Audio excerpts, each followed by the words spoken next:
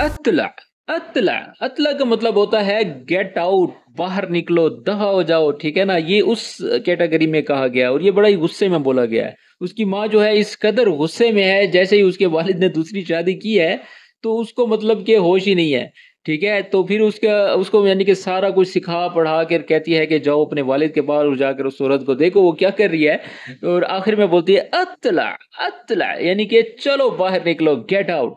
तो दोस्तों ये थी आज की वीडियो। आज की वीडियो किस तरह से लगी मुझे ज़रूर बताइएगा। मैं हमेशा जो है मेरी कोशिश होती है कि आपके लिए एक नए से नया कंटेंट आपके लिए लाऊं ताकि आप अच्छे से जो है अरेबिक सीख सकें। तो जो दोस्त अरेबिक सीखना चाहते हैं और दिलचस्पी रखते हैं तो मेरे इस व्हाट्सएप नंबर पर रब्ता करें, और नया कोर्स जो है वो भी स्टार्ट होने वाला है। तो जिस तरह से आप लोगों को बेहतर लगे मुझे बताइएगा ज़रूर। तो मिलते हैं नेक्स्ट वीडियो में, तब तक अपना ख्याल रखें और दुरूद शरीफ लाजमी पढ़ लिया करें। तो मिलते हैं नेक्स्ट वीडियो में, तब तक के लिए अल्लाह हाफिज़।